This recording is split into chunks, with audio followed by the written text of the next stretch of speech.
Ce module aborde la question suivante: comment couvrir les besoins nutritionnels du sportif? Pour être performant, l'organisme du sportif a besoin d'un environnement nutritionnel performant. Le sportif doit donc couvrir quotidiennement ses besoins. Ces besoins dépendent aussi de l'âge, du sexe, du capital génétique et du type de sport pratiqué, ainsi que de son intensité. Le sportif a des besoins énergétiques, les apports se faisant par le biais de son alimentation. Mais l'activité sportive augmente les besoins énergétiques. Mais une chose importante, le sportif ne doit jamais être en déficit énergétique. Il doit donc maintenir une disponibilité énergétique estimée à 30 kcal par kilo par jour. Qu'appelle-t-on disponibilité énergétique? C'est l'énergie restant à l'organisme pour assurer des fonctions autres que celles liées à l'exercice. Pour mémoire, l'apport énergétique global de référence d'un adulte est estimé entre 2000 et 2600 kcal par jour. La pratique de l'exercice peut induire une augmentation de la dépense énergétique. Des exercices très intenses peuvent engendrer des dépenses énergétiques très importantes. Le sportif a besoin d'une philosophie nutritionnelle bien définie. Au sein de la société, des régimes ne sont pas nutritionnellement équilibrés ou variés, par exemple des régimes trop élevés ou trop faibles en nutriments. Le rôle déterminant joué par l'apport alimentaire pourrait être divisé en deux principales composantes. L'apport quantitatif, en réalisant un apport énergétique adéquat pour faire face aux besoins en énergie, et l'apport qualitatif, en adaptant la qualité de l'apport aux besoins spécifiques en macro et en micronutriments. Je rappelle que les macronutriments sont constitués par les protéines, les lipides et les glucides, et que ces nutriments sont les seuls apporteurs d'énergie. Quant aux micronutriments, ils sont constitués par les vitamines et les minéraux. Le premier macronutriment abordé concerne les protéines. Les protéines, qu'elles soient animales ou végétales, sont constituées d'acides aminés, de 22 acides aminés, dont 9 sont dits essentiels, donc uniquement apportés par l'alimentation. Les autres sont fabriqués par l'organisme. Les protéines ne sont pas stockées dans l'organisme. Il faut donc les amener par l'alimentation et les répartir sur la journée. On considère dans le cadre de cette philosophie nutritionnelle générale qu'il faut un apport jusqu'à 30% de protéines par rapport à l'ensemble des apports énergétiques quotidiens. Parmi les nombreux rôles des protéines, j'en mettrai deux en évidence. Le premier concerne la prévention des symptômes de la faim. Le deuxième, important pour le sportif, concerne la réparation et la croissance musculaire. Pour le sportif, ce qui est très important, c'est de connaître les besoins en protéines lors de la pratique sportive. Les besoins sont en moyenne de 1,4 à 2 grammes par kilo et par jour. Je signale que, comme pour des apports trop importants en sucre ou en graisse, des apports trop importants en protéines vont se transformer en graisse. Et je terminerai par un point qui me semble majeur. Les protéines ont une élimination rénale. Si vous augmentez vos apports en protéines, il faudra impérativement augmenter votre hydratation quotidienne. Je viens de vous parler des protéines. Je voudrais aborder un second macronutriment constitué par les glucides. Alors, il faut savoir dans un premier temps que les besoins en glucides varient en fonction du gabarit et des grandes composantes de l'entraînement, sa durée, son intensité notamment. Un point capital, les glucides constituent la principale source d'énergie pour l'organisme, et notamment l'organisme du sportif. Ils font partie intégrante d'une alimentation saine et équilibrée, au même titre que les protéines et au même titre que les lipides.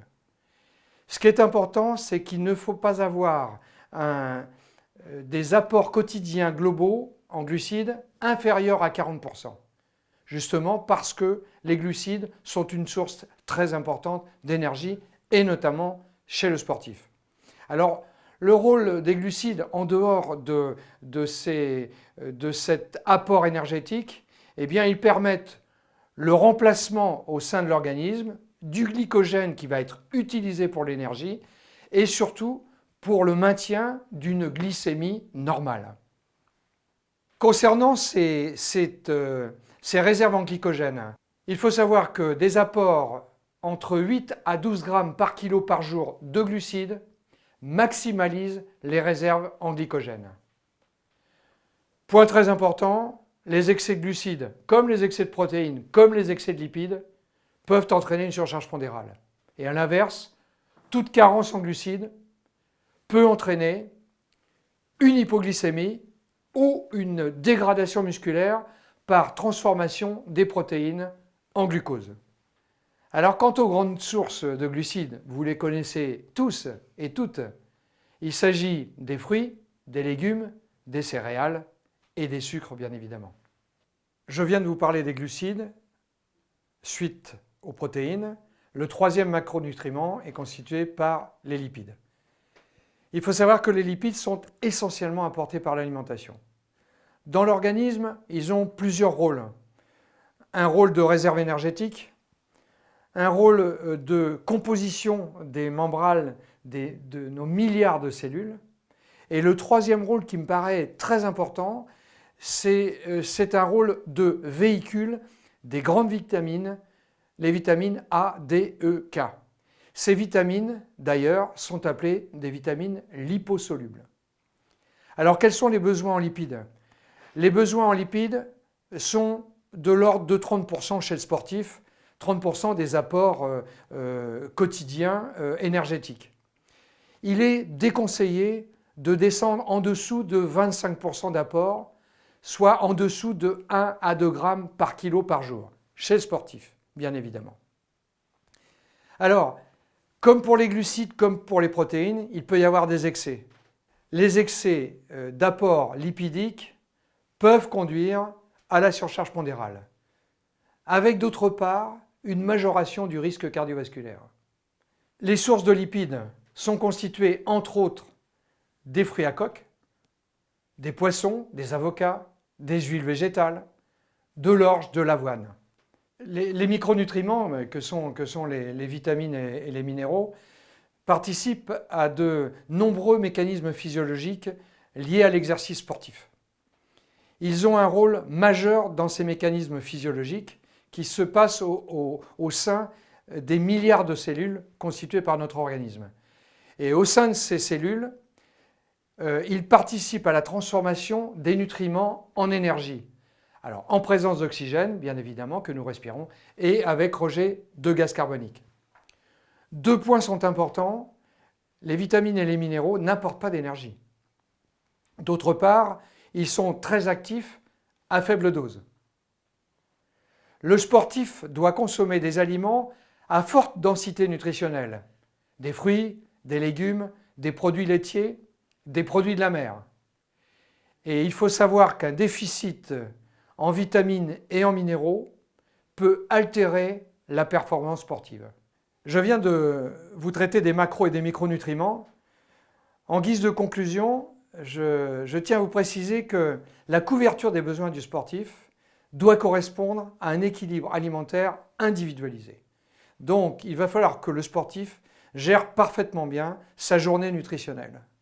Au repas, il va falloir privilégier une part de légumes, une part d'apport protéique, des féculents, une cuillère à soupe d'huile de colza. Pendant la journée, il faudra faire une part belle aux fruits, aux légumes, avoir une très bonne hydratation et surtout avoir une répartition des apports énergétiques sur la journée, sous la forme de 3 repas principaux, dont le petit déjeuner, et 2 collations qui seront surtout des collations protéino-glucidiques, les protéines pour la sensation de faim et les glucides pour l'apport énergétique. Si j'ai un dernier conseil à vous donner, choisissez les aliments les moins transformés et les plus complets possibles. Et surtout, maintenez toutes ces bonnes habitudes alimentaires prédécrites le plus longtemps possible.